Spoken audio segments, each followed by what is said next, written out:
ओम शांति। ईश्वर आपकी हर बात मानेंगे, बस ये 6 नियम अपना लो। परमात्मा को प्राप्त कैसे करें? आज आपको इस वीडियो में उन रहस्यों को बताएंगे जिससे आप परमात्मा को प्राप्त कर सकते हैं। भगवान आपकी हर बात मानेंगे और आप भगवान के बहुत करीब पहुंच सकते हैं। और आज आपको मेडिटेशन के उन रहस्यों के बारे में भी जानकारी देंगे जिसे जानना आपके सकारात्मक जीवन में अति आवश्यक है। और अगर आपने इसको अच्छी तरह से जान और समझ लिया तो आपका जीवन सकारात्मक ऊर्जा से भर जाएगा, जिसके तत्पश्चात आपका शरीर, मन और आपकी आत्मा तीनों पर संपूर्ण अधिकार आपका प्राप्त हो जाएगा और सर्वशक्तिवान परमात्मा की सर्व शक्तियाँ आपकी ओर प्रवाहित होने लगेंगी। सबसे पहले जानते हैं कि आज के युग में मेडिटेशन की आवश्यकता क्यों है। क्योंकि चारों ओर वातावरण में नकारात्मक ऊर्जा व्याप्त है और ये नकारात्मक ऊर्जा मनुष्य की सकारात्मक ऊर्जा को सोख लेती है। ऐसा लगता है कि मनुष्य की शक्ति निचुड़ गई है। तभी व्यक्ति दिन के ढलने तक स्वयं को एकदम थका हुआ या शक्तिहीन महसूस करता है। जैसे जैसे नकारात्मक ऊर्जा उसके व्यक्तित्व पर हावी होने लगती है, वैसे वैसे उसका स्वभाव भी नकारात्मक होने लगता है। दूसरी ओर मेडिटेशन करने से, ध्यान करने से वो अपनी सकारात्मक ऊर्जा को बढ़ाता जाता है। इस सकारात्मक ऊर्जा ही व्यक्ति का प्रभामंडल कहलाती है। आज की दुनिया में इस सकारात्मक ऊर्जा का प्रभामंडल मनुष्य के लिए एक सुरक्षा कवच का कार्य करता है।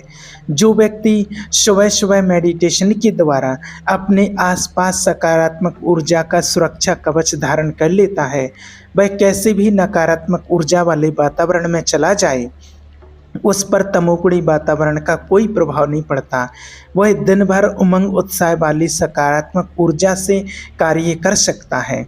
इससे उसकी कार्य क्षमता तो बढ़ती ही है, साथ साथ कोई भी बात या घटना जल्दी तनाव में उसको नहीं लाती है। ना ही वह शीघ्र क्रोध में आकर कोई निर्णय लेता है। वह न खुद परेशान होता है, न किसी को परेशानी का कारण बनता है। दिन के अंत में भी वह उसी सकारात्मक ऊर्जा के साथ साथ स्वस्थ रहता है। इसलिए श्रीमद् भगवत गीता में भी कहा गया है कि योग से व्यक्ति की कार्य कुशलता बढ़ती है और वह जीवन के हर संघर्ष या युद्ध में विजयी होता है। मेडिटेशन एक टेलीपैथी कनेक्शन भी है। टेलीपैथी कनेक्शन है मेडिटेशन, जिसमें आप अपने मन की बात दूर बैठे व्यक्ति तक पहुंचा सकते हैं। मान लीजिए आप किसी व्यक्ति को याद कर रहे हैं और थोड़ी देर में ही उस व्यक्ति का फोन आ जाता है, तो आश्चर्य होता है कि यह कैसे हो गया कि हम मन ही मन उसको याद कर रहे थे और उसका फोन आ गया। उस व्यक्ति से अगर पूछा जाए कि आपने फ़ोन कैसे किया, तो वह यही कहेगा कि बस आपकी याद आ गई तो सोचा आपसे बात कर लूं। परंतु यह हमेशा या हर एक व्यक्ति के साथ नहीं होता है। ऐसा तभी संभव होता है जब उन दो व्यक्तियों की मानसिक तरंगें एक ही स्तर पर प्रभावित हो रही हों। इसी को टेलीपैथी कनेक्शन कहते हैं। पहले के समय में जब मोबाइल नहीं थे, टेलीफोन नहीं थे, टेलीग्राम भी नहीं था, तब लोग इसी टेलीपैथी कनेक्शन से एक दूसरे से संदेशों का आदान प्रदान करते थे। क्योंकि मनुष्यों की मन के संकल्पों में अथाह क्षमता है, अतः कितना भी दूर कोई व्यक्ति बैठा हो, उसके साथ भी वह टेलीपैथिक कनेक्शन के माध्यम से संवाद कर सकता था। लेकिन जैसे जैसे आधुनिक दुनिया में टेक्नोलॉजी विकसित होती गई, तो मनुष्यों की यह मानसिक शक्ति क्षीण होती गई और वह साधनों के अधीन होता चला गया। उसी तरह मेडिटेशन परमात्मा के साथ एक टेलीपैथिक कनेक्शन है। क्या आपने कभी सोचा है कि जब हम भगवान को याद करते हैं और उसका प्रत्युत्तर अनुभव होता है तो कितनी खुशी होती है। यदि जीवन में कभी संयोग से ऐसा अनुभव हुआ भी होगा तो शायद उसे समझ नहीं पाए होंगे। जैसे मान लो आपने सुबह अपनी प्रार्थना में मन ही मन कोई संकल्प भगवान के सामने किया हो और दिन में आपका वह संकल्प पूरा हो जाए, तो मन में आश्चर्य भी होगा और खुशी भी होगी। तब लगता है कि भगवान हमारे मन की बात सुन रहा है। लेकिन ये कभी-कभी अनुभव होता है, परंतु यह अनुभव निरंतर करना हो तो उसके लिए क्या करें? यह अनुभव तभी संभव है जब व्यक्ति निरंतर अभ्यास के द्वारा ईश्वर से अपना संबंध जोड़ लेता है। परमात्मा की फ्रीक्वेंसी उच्च स्तर की होती है और मनुष्य की फ्रीक्वेंसी का स्तर निम्न होता है, अतः दोनों का मेल कठिन होता है। इसीलिए मनुष्य को ही अपनी फ्रीक्वेंसी का स्तर और बढ़ाकर ऊंचा बढ़ाकर ईश्वर के स्तर तक लाना होगा, जिसके कारण उनसे मेल हो सके। अपनी चेतना को ऊपर उठाने के लिए हमें देवहन की स्मृति से बदलकर स्वयं को आत्म भाव में, अपने को आत्मा समझ करके आत्म भाव में स्थित करना होगा। आत्म स्वरूप में मन को स्थित करने से हमारे संकल्प परमात्मा की फ्रीक्वेंसी से मिलने लगते हैं, तब हमारा ईश्वर के साथ एक स्वाभाविक संवाद कायम हो जाता है और सहज ही मन के हर भाव का प्रति उत्तर प्राप्त हो जाता है। परंतु जिस प्रकार रास्ते चलते हमें हजारों लोग मिलते हैं, लेकिन हर एक के साथ हमारे मेंटल की फ्रीक्वेंसी मैच नहीं होती है, अर्थात हम हर एक को याद नहीं करते हैं, क्योंकि याद करने की भी कुछ आधार होते हैं जो इस प्रकार से होते हैं। पहला, परिचय, अर्थात जिसके साथ हमारा थोड़ा भी परिचय होता है हम उसको याद करते हैं, क्योंकि परिचय के बिना किसी की भी याद संभव नहीं है। दूसरा, संबंध, अर्थात जिसके साथ हमारा थोड़ा बहुत भी संबंध होता है तो उस संबंध के आधार पर उसकी याद आ ही जाती है। तीसरा, स्नेह प्यार, अर्थात जिसके साथ हमारा स्नेह प्यार होता है उसको हम याद करते हैं। चौथा, प्राप्ति, अर्थात जहाँ से कुछ मिलने वाला प्राप्ति होती है, कुछ प्राप्ति होने वाली हो, उसको याद किया जाता है। संक्षेप में किसी को याद करने के लिए 4 आधार हैं: परिचय, संबंध, स्नेह और प्राप्ति। अर्थात इन 4 आधारों पर ही 4 प्रकार की याद होती है। अब सवाल उठता है कि आज उस तनाव और भय के युग में जहां संसार में चारों ओर दुख और अशांति है, तो मनुष्यों की याद ईश्वर के साथ कैसी होती है? मनुष्यों की याद ईश्वर के साथ किस प्रकार की होगी? मनुष्य की चाहत तो यही रहती है कि परमात्मा की याद सुखदायी हो, परंतु वह ऐसा कर नहीं पाता है।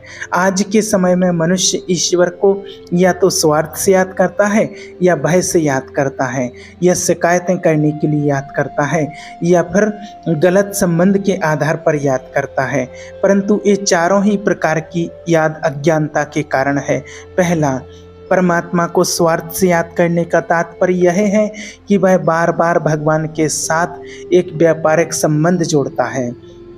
कोई भी काम हो जिसमें वह स्वयं को असमर्थ महसूस करता है तो वह कार्य पूर्ण करने के लिए अथवा अपनी स्वार्थ पूर्ति के लिए परमात्मा को याद करता है। जैसे विनती करता है कि हे प्रभु, मेरा इतना काम हो जाए तो 2 नारियल चढ़ाऊंगा। दूसरा, जब मनुष्य भगवान को भय से याद करता है तो मनुष्य के मन में भगवान के लिए डर बना रहता है कि मान लीजिए कोई व्यक्ति भगवान के सामने यह संकल्प करता है कि मैं प्रतिदिन 3 बार माला फेरूंगा, और वह हर रोज़ नियमित रूप से माला फेरता भी है, परंतु किसी दिन ज़्यादा काम की वजह से नहीं फेर सके तो उसके मन में एक भय बन जाता है कि आज मैंने 3 बार माला का जाप नहीं किया तो भगवान नाराज हो जाएंगे और श्राप दे देंगे। तीसरा, भगवान से शिकायत करने के लिए याद करता है, अर्थात जो कुछ उनके पास है उसके लिए भगवान का धन्यवाद नहीं करता है, लेकिन जो चीज़ उनके पास नहीं होती है उसकी शिकायत जरूर हमेशा करते रहते हैं।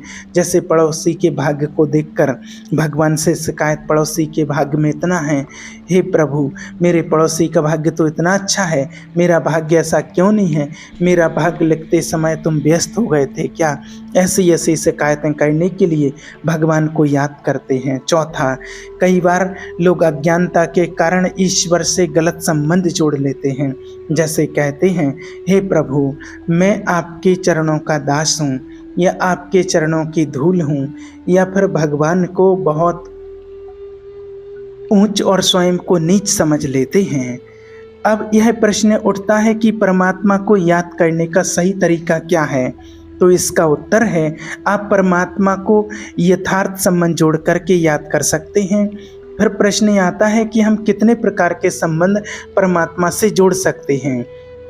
तो परमात्मा से आज आपको बता दें कि परमात्मा को याद करने के लिए आप वैसे तो कोई भी संबंध जोड़ सकते हैं, लेकिन विशेष जो संबंध हैं वो आप 6 संबंध जोड़ सकते हैं और उन 6 संबंधों से आप परमात्मा को अपने दिल से याद कर सकते हैं और अपने मन की बात परमात्मा तक पहुंचा सकते हैं और परमात्मा की बात आप सुन सकते हैं इन 6 संबंधों के माध्यम से, जिसमें सबसे पहला है माता पिता और बच्चे का संबंध। शारीरिक माता पिता को याद करना सहज है। माता पिता को उनके गुणों के आधार पर, उनकी विशेषताओं के आधार पर, प्यार भरी पालना के आधार पर, या कभी उनकी शक्ति या शिष्टाचारों में भी उनका हमें योग्य पात्र बनाने की शुभ भावना के आधार पर भी याद किया जाता है। अतः परमात्मा को भी अपने माता पिता और बच्चे की तरह उनके गुणों के आधार पर, उनकी प्यार भरी पालना के आधार पर याद करना चाहिए। दूसरा, शिक्षक और विद्यार्थी का संबंध। एक बच्चा जब स्कूल जाता है तो वहाँ उसका अपने शिक्षक के साथ संबंध स्थापित हो जाता है। वह घर आता है तो अपने माता पिता के सामने शिक्षक की ही बातें करता है। माँ बाप को शिक्षक में कोई विशेष रुचि नहीं होती है, परंतु शिक्षक के साथ बच्चे का एक बहुत गहरा संबंध होता है। हमें समझना होगा कि यदि बच्चे का अपने शिक्षक से प्यार होगा तभी तो पढ़ाई से भी प्यार होगा। जिस तरह से एक योग्य शिक्षक का हर कर्म रूपी बीज फलदायक होता है, निष्फल नहीं, उसी तरह से परमात्मा भी हमारा परम शिक्षक है। वह हमें जीवन की कई परिस्थितियों में पाठ पढ़ाकर अनुभवी बनाते हैं, क्योंकि परमात्मा ही हमें परिपक्व बनाने के लिए कई उलझी हुई समस्याओं के रूप में परीक्षा लेते हैं। इस तरह से शिक्षक रूपी परमात्मा सभी आत्माओं को एक एक करके जीवन को संभालते हैं और आगे बढ़ाते हैं। आज की दुनिया में शिक्षक कुछ ही विद्यार्थियों का जीवन बना सकता है, लेकिन वह परम शिक्षक परमात्मा ऐसा शिक्षक है जिसने कितने ही लोगों का जीवन बना दिया है। तीसरा है परम सद्गुरु और शिष्य का संबंध। दुनिया में अनेक गुरु हैं, लेकिन परमात्मा सर्व का सद्गुरु है। उनकी तुलना किसी से नहीं की जा सकती है। जब कोई शिष्य गुरु के सामने जाता है या सेवा करता है तो उसके मन में यही भावना होती है कि मैं स्वयं को गुरु के आशीर्वाद का पात्र बनाऊं। उसी तरह परमात्मा भी हमारे परम सद्गुरु हैं, तो हम उनके आशीर्वाद के पात्र कैसे बन सकते हैं? उसके लिए हमें अपना मन साफ रखना होगा, तभी हम परमात्मा के आशीर्वाद के पात्र बन सकते हैं। उसकी हम शिक्षाओं को ग्रहण कर सकते हैं, जो परमात्मा हमारा पिता, गुरु और शिक्षक बनकर के हमें शिक्षा देने के लिए आए हुए हैं। चौथा है ईश्वर से मित्रता का संबंध। परमात्मा से हम मित्रता का संबंध भी जोड़ सकते हैं। आपने दुनिया में भगवान और उनके मित्र की बहुत सारी कहानियां सुनी होंगी। कभी आप भी भगवान को अपना मित्र बनाकर तो देखो। संसार में जो भी शिरोमणि भक्त आत्माएं हुई हैं, उन्होंने भी अपने को ईश्वर से कोई ना कोई संबंध जोड़ा था, तभी उनके प्यार को वह अनुभव कर पाए। जैसे सुदामा और श्री कृष्ण के बीच मित्रता का संबंध, श्री राम और सुग्रीव के बीच मित्रता का संबंध था। इस तरह भगवान से जो भी संबंध जोड़कर उन्हें याद करते हैं तो परमात्मा भी उस संबंध में बंध जाते हैं। हम भले ही निभाने में चूक कर सकते हैं, लेकिन वो वफादारी से अपना संबंध निभाते हैं। अतः मित्रता का संबंध भी बड़ा प्यारा संबंध है। इस दुनिया में मित्र तो होते हैं, परंतु वो मतलबी होते हैं और समय आने पर दिखाई भी नहीं पड़ते हैं, परंतु भगवान निस्वार्थ भाव से सदा हमारा साथ निभाते हैं। अतः परमात्मा से भी मित्रता का संबंध जोड़कर देखिए कितना सुखद अनुभव होता है। जैसे हर बात में हमारे पास एक ऐसा सहारा है जिस पर हम भरोसा कर सकते हैं, जो कभी धोखा नहीं देते हैं। पांचवा है प्रीतम का संबंध। दुनिया में लोग अपने पति को परमेश्वर मानते हैं, लेकिन यहाँ परमेश्वर को ही अपना पति बनाना है, क्योंकि ये भी बड़ा अपनेपन का रिश्ता है। जब भगवान को अपना जीवन साथी बना लेते हैं और प्यार से उन्हें याद करते हैं तो उसी को यथार्थ रूप से भक्ति योग कहते हैं। जहाँ परमात्मा भी कदम कदम पर हमारा ध्यान रखता है।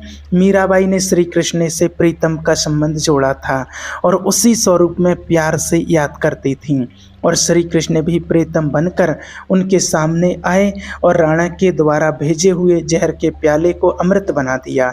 इसी तरह परमात्मा को प्रीतम बनाने से जीवन का विष भी परिवर्तित होकर अमृत बन जाता है। दुनिया में भगवान जैसे प्रीतम कोई नहीं है, क्योंकि वह आपकी हर टेंशन को स्वयं ले लेते हैं। आज दुनिया में थोड़ा भी कुछ ऊपर नीचे हो जाता है तो जीवन साथी दुखी कर देते हैं, परंतु भगवान कभी आपको दुख नहीं देते हैं। ये तो सदा हर्षित रखते हैं और सदा प्रीत की रीत निभाते हैं।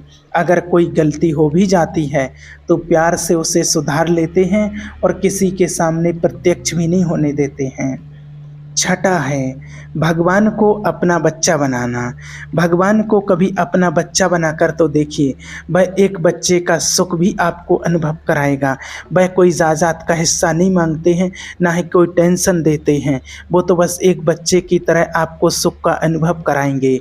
आज दुनिया में बच्चे जो होते हैं, जो अपने ही खून अपने ही गर्भ से पैदा हुए माता पिता के जो बच्चे होते हैं, वो तो दुख देते हैं, कष्ट देते हैं और पीड़ा भी देते हैं, ज़ायदाद का हिस्सा भी मांगते हैं। लेकिन भगवान आपको कभी धोखा नहीं दे सकता है। अगर आपने उनको अपना बच्चा बना लिया तो वो ऐसे रिश्ता निभाते हैं प्रभु कि वो आपको कभी धोखा नहीं देंगे और हर समय आपकी मदद करेंगे। जैसे शास्त्रों में दिखाया गया है कि सती अनसुईया जी ने भगवान को बच्चे के रूप में देखा तो भगवान भी बच्चा बन करके आ गए। अतः कभी भगवान को अपना पुत्र मानकर देखिए, वो आपको कितना सुख देते हैं। वो बिना किसी अपेक्षा के आपकी सेवा करेंगे, क्योंकि ये सुख भी बड़ा न्यारा और प्यारा होता है। अब प्रश्न ये उठता है कि हम जिस विधि से भगवान को याद करते हैं उस विधि में और मेडिटेशन में अंतर क्या है। तो आइए इसे बहुत अच्छे से आज समझते हैं। सबसे पहले ये जानते हैं कि प्रार्थना और मेडिटेशन में अंतर क्या है। क्या प्रार्थना करना काफ़ी नहीं है? वास्तव में प्रार्थना और मेडिटेशन एक नहीं है। प्रार्थना और मेडिटेशन में बहुत बड़ा अंतर है। प्रार्थना करना अर्थात मंदिर में गए, हाथ जोड़ा और जो कुछ बोलना था बोल दिया, सर झुकाया और बाहर आ गए। वहाँ खड़े नहीं रहते हैं सुनने के लिए कि भगवान भी मुझसे कुछ कह रहे हैं। भावार्थ ये है कि प्रार्थना में हम सिर्फ भगवान को बोलकर चले जाते हैं, उनकी नहीं सुनते हैं। हम कहते हैं कि टाइम नहीं है। ध्यान या मेडिटेशन का अर्थ है कुछ हम बोलें कि फिर अपने मन को शांत करें और फिर सुने कि भगवान भी हमसे कुछ कह रहे हैं। अगर आप रोज़ रटी रटी वही प्रार्थनाएं आप रोज़ बोल रहे हैं तो भगवान को सुनने में कोई रुचि नहीं है। भगवान तो बस भाव के भूखे होते हैं। उनको बड़े बड़े अलंकारित शब्दों वाली कोई प्रार्थना नहीं चाहिए। उनको तो दिल से कही हुई भाव भरी बातें चाहिए। दूसरा, विचार शून्य अवस्था और मेडिटेशन में क्या अंतर है। कई लोग सोचते हैं कि क्या मेडिटेशन में विचार शून्य हो जाना चाहिए, परंतु मेडिटेशन एक लैटिन शब्द मैट्री से निकला है, जिसका मतलब है स्वयं की भीतरी आंतरिक शक्ति से स्वयं को निरोगी करना। अगर कोई विचार शून्य हो जाए तो अपने आप को भीतर से स्वस्थ कैसे कर सकेंगे। अतः मेडिटेशन में विचार शून्य होने की भी आवश्यकता नहीं है और ना विचार शून्य हो सकते हैं। विचार माना मन की एक स्वाभाविक प्रक्रिया है। मन की उस प्रक्रिया को ना तो दमन करना चाहिए और ना ही उसे अमन बनाना चाहिए, परंतु उसे सुमन अवश्य बनाना चाहिए, अर्थात उसे एक सकारात्मक दिशा देनी चाहिए। इस बात को आपको एक उदाहरण के माध्यम से समझाते हैं। जैसे एक नदी है जिसका बहाव बहुत तेज है। एक व्यक्ति सोचता है कि कितना पानी व्यर्थ बह रहा है, क्यों ना इस नदी में एक दीवार बनाई जाए ताकि पानी का सदुपयोग हो सके। ऐसा सोचकर वह व्यक्ति एक दीवार नदी में बना देता है, पानी रुक जाता है। लेकिन एक समय आया जब पानी की शक्ति दीवार की शक्ति से बढ़ गई और वह दीवार टूट गई। चारों ओर पानी फैल गया, जिससे बहुत सारा नुकसान हुआ। परंतु वहाँ फिर एक इंजीनियर आता है और वह एक वहाँ बांध बनाता है, पानी से बिजली उत्पन्न करता है, साथ ही एक नहर बनाता है जिससे पानी बहुत दूर तक पहुँच जाता है। इससे कई गाँवों की बंजर जमीन को पानी मिलने लगता है और हरियाली आ जाती है। इस तरह उस पानी का सदुपयोग हो जाता है। ठीक इसी प्रकार हमारे मन के विचार भी पानी के बहाव की तरह होते हैं, जो सारा दिन चलते ही रहते हैं। अगर हम उसे रोकना चाहें तो कितनी देर तक उसे रोक पाएंगे? सारा दिन तो नहीं रोक पाएंगे, क्योंकि हमें तो कर्म करना है। अतः अभ्यास ऐसा करें कि हम सही अर्थ में कर्मयोगी बन सकें। उसके लिए हमें विचारों को रोकने की या विचार शून्य होने की ज़रूरत नहीं, लेकिन अपने विचारों को एक सकारात्मक दिशा देने की आवश्यकता होती है, जिससे हमारा मन सुमन बन जाएगा। प्राणायाम, योगासन और मेडिटेशन में अंतर क्या है? प्राणायाम और योगासन शारीरिक स्वास्थ्य के लिए अच्छा है, जबकि मेडिटेशन मन के स्वास्थ्य के लिए अच्छा है। परंतु हठयोग के जो आसन शारीरिक स्तर पर किए जाते हैं, वह मेडिटेशन में मानसिक स्तर पर किए जाते हैं। जैसे योगासन में पद्मासन करते हैं, लेकिन मेडिटेशन में पद्मासन अर्थात पद्म जैसा जीवन बनाना है। इसी प्रकार शीर्षासन अर्थात सारे शरीर को सिर पर संतुलित करना, परंतु मेडिटेशन में हम सिर में रहकर मन का संतुलन करते हैं, क्योंकि जीवन के व्यवहार में संतुलन का बहुत महत्व है। इसी प्रकार शवासन करते समय शरीर की स्थिति सब समान बना देते हैं, जिससे शरीर एकदम रिलैक्स हो जाता है। इसी शवासन को मेडिटेशन में मन की स्थिति को सब समान बनाते हैं, अर्थात योग में जब बैठते हैं तो कुछ क्षण मन को देह और देह के पदार्थ और देह की सभी बातों से दूर कर देते हैं तथा मन को अपने साध में एकाग्र करते हैं। इस प्रकार मन एकदम रिलैक्स हो जाता है। चौथा, मंत्र जाप और मेडिटेशन में क्या अंतर है? कई लोगों के मन में प्रश्न उठता है कि क्या मंत्र जाप करना एक प्रकार का मेडिटेशन नहीं है? अगर मेडिटेशन कोई मंत्र जाप नहीं है तो फिर मंत्र क्या है?